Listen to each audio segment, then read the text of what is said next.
గురూజీ, మరి విశాఖ నక్షత్రంలో పుట్టినవారు ఎలా ఉంటారో తెలియజేస్తున్నారు. ఈ విశాఖ నక్షత్రంలో పుట్టిన వారు చాలా విశేషంగా చూడండి, మనము ఇంచుకు మాట్లాడుతూ ఉన్నాం. వాళ్ళు ఎలా వాళ్ళ మనస్తత్వం ఉంటుందో వాళ్ళు అలా ఆలోచిస్తూ ఉంటారు, అంతే. జీవితంలో ఎప్పుడూ ఒకటి రాసి పెట్టుకునేయండి మీరు.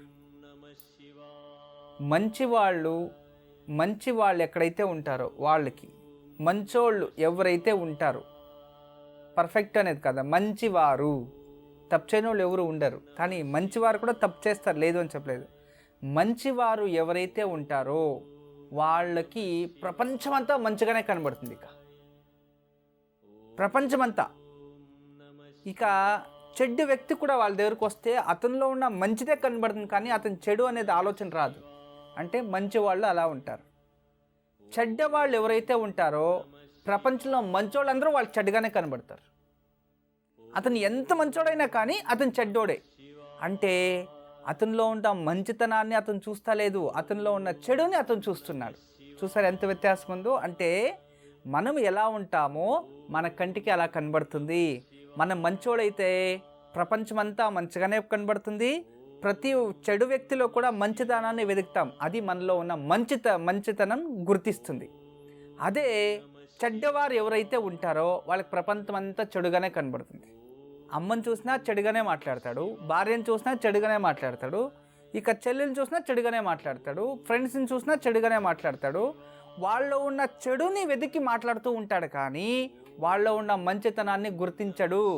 అంటే ఒక మనిషి వాడు చెడ్డోడు, వాడు సరిలేదు అని అంటామంటే అతనిలో మనం సరిలేదు అని అర్థం. ఫస్ట్ నేను చెడ్డోడు అయితేనే అతను అంటాను, లేదో అతను మంచోడు, అతనిలో ఇన్ని మంచి గుణాలు ఉన్నాయి, అతను ఇది మంచోడే. అతను ఏదో అలా జరిగింది, ఏదో అతను టైం బాగలేకపోతే, లేదా ఏదో అబద్ధాలు చెప్పాడు, లేదా ఏదో ఎవరి కోసమో మంచి దానికి చేసేకపోయి ఇలా అయ్యింది, ఇలా తెలుసుకోవాలి. ఇది తప్పు చేయని వాళ్ళు అందరూ, తప్పు చేయని వాళ్ళు ఎవరు లేదు కదా ప్రపంచంలో. తప్పు చేయకుండా ఉండేవారు ప్రపంచంలో ఎవరు లేదు, అందరూ తప్పు చేస్తూనే ఉంటారు.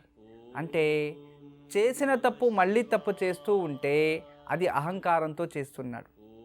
ఒకసారి తప్పు చేసి వదిలేస్తే అందులో తిద్దుకున్నాడు అంటే అది ఎక్స్పీరియన్స్. సరేనా? మిస్టేక్ ఈజ్ ఆల్వేస్ మిస్టేకే అది, కానీ మిస్టేక్స్ని మళ్ళీ మిస్టేక్ చేస్తూ ఉంటే అది మానవీయత కాదు. ప్రతి ఒక్కటి కూడా అనుభవము అనుకోవాలి జీవితంలో. అందుకే జీవితంలో ఎప్పుడు కూడా మీరు మీకు ఇతరుల్లో మంచితనాన్ని వెతకండి. ఇతరుల్లో మంచితనాన్ని వెతకండి. అతను చెడ్డోడు అని చెప్పి ఇంకంత చెడ్డోడు చేసే కన్నా అతనిలో ఉన్న చెడ్డ తీసేసి నువ్వు మంచోడు, నీ వల్ల నలుగురికి మంచిది జరుగుతుంది, నీవు ఇలా చెయ్యి, అమ్మా నాన్న దగ్గర ఇలా ఉండు, నువ్వు మంచోడు అంటే ఖచ్చితంగా వాడు ఉంటాడు. నువ్వు సరిలేదు, నువ్వు చెడ్డోడు, నువ్వు ఇంతే, నువ్వు జీవితంలో పైకి రావంటే ఖచ్చితంగా వాడు ఇంకా మూర్ఖుడైపోతాడు. వాడిని అలా ఉద్దేశించి మాట్లాడుతున్నామంటే మనం చెడ్డగా ఉండాము అని. నిజంగా ఇది సత్యం. ఎందుకంటే మనం చెడ్డవారైతే ప్రపంచంలో ఉన్న చెడంతా మన కంటికే కనబడుతుంది. మనం మంచివారైతే ప్రపంచంలో ఉన్న మంచితనం అంతా మన కంటికి కనబడుతుంది. అంతే వ్యత్యాసం. ఇది మానవ జీవితంలో ప్రతి ఒక్కరు అనుసరించవలసిన మాట ఇది, అంతే. దీంట్లో పెద్దవారు, చిన్నవారు, ఇంకొకరు, మరొకరు అనేది లేదు.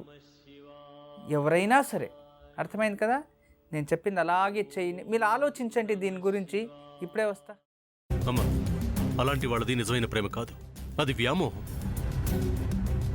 ఎగ్జాక్ట్లీ చిన్నత్త, నిజంగా ప్రేమించుకున్న వాళ్ళు అలా చేయరు. ఎంత మనసు విరిగిపోతే కన్న కూతుర్ని పట్టుకొని మా దృష్టిలో చచ్చిపోయా ఉంటుందా తల్లి?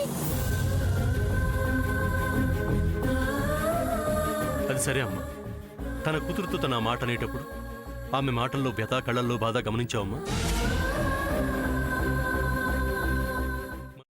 పెద్దబాబుకు బర్త్డే విషెస్ చెప్పు కూడా వెళ్ళాం కదా. ఊరికే ఎలా కాలిపోతుంది? మంట పెడితేనో పడితేనో తగలబడుతుంది.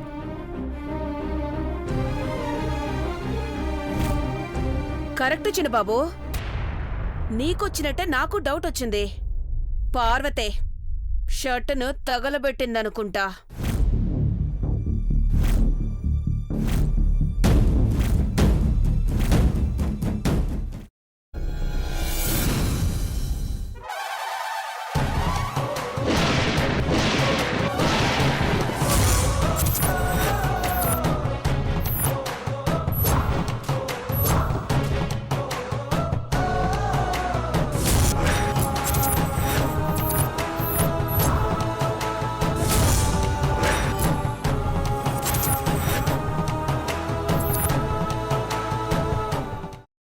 వేసుకున్న తర్వాత పొట్టు తీసేసి చాప్ చేసి పక్కన పెట్టుకోవాలి.